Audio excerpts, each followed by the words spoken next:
It's time we all understand that it's what we do on land that makes our water what it is today. This simple fact is true. It's controlled by me and you. It's time to fix the mistakes of yesterday. Without proper treatment, sewage from cities and towns has been a major contributor to pollution of the Minnesota River. As recently as 1996, the Minnesota Pollution Control Agency identified 40 communities in the Minnesota River Valley that required improvements in their sewage systems. The city of Boyd, located in the Parle watershed, was one of them.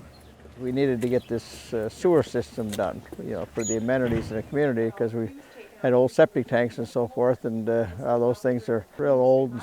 We want to kind of clean up the environment besides taking care of our own sewage problems. So when you get flooding, well, then of course with all that surface water, then the pollutants go in. So that's why we're happy to like I say, to get rid of those septic tanks and so forth, so that pollutant is not available for floodwaters. That's the one for our sewer. We have to have special reports that are due every year that they will follow up on. Anytime you get grant money, you have to follow all their rules and regulations, and they check on you to make sure that you are doing that. So we do that. Yeah.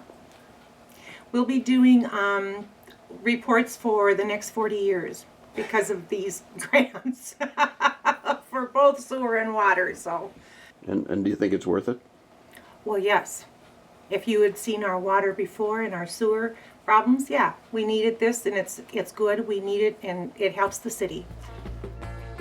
Communities throughout the valley, working together with state and federal agencies, have been improving the ways they handle sewage water. Today, only one of the 40 remains to be fixed. It's time to fix the mistakes of yesterday. Some communities, like the Upper Sioux Community near Granite Falls, installed a state-of-the-art sewage treatment facility. All the wastewater is filtered and circulated through this drain field. In the fenced-in portion down there is reconstructed wetland. We sample the water here to make sure that it's working properly.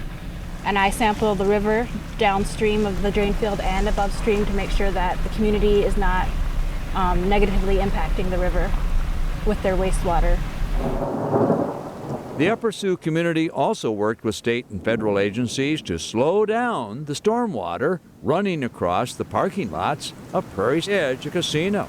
Well, in 2003, we moved our enterprise up here on top from down below in the floodplain area, and the issue was the overland runoff and the erosion that you could visibly see out into the lower areas of our tribal lands. And to overcome those difficulties, we created a storm sewer system which runs around the perimeter of the casino and the parking lot, and it channels all of that water into our holding pond back here. And when it gets to a certain level, it releases it down through the valley, through a riprap scenario down to historic wetlands.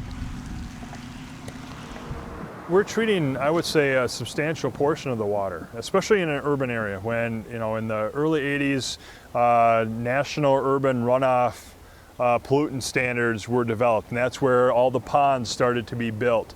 Those are designed to provide a certain level of pollutant removal before it enters a creek or a lake. The 9 Mile Creek Watershed District, which includes parts of Bloomington, Edina, and other western suburbs, has new rules for handling runoff.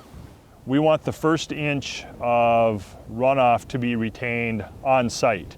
And so that's where porous asphalt parking lots or driveways, it could be rain gardens, it could be using cisterns to capture and reuse water, rain barrels.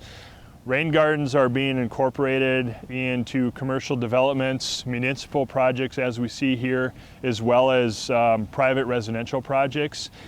You'll see where the water filters down and it goes out into the street right over here, and down the 9 Mile Creek, comes out clear.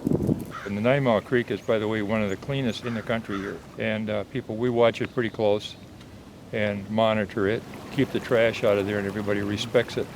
Residents in the 9 Mile Creek Watershed District support the new policies to slow down the water. All you had to do was sign up for it, And then they would come and do the work as long as they were putting the street in. This was all done at one time. It's like I say, it's been a year right now and it's really worked out. We've had more people stop and take pictures of it. And it's kind of scenic.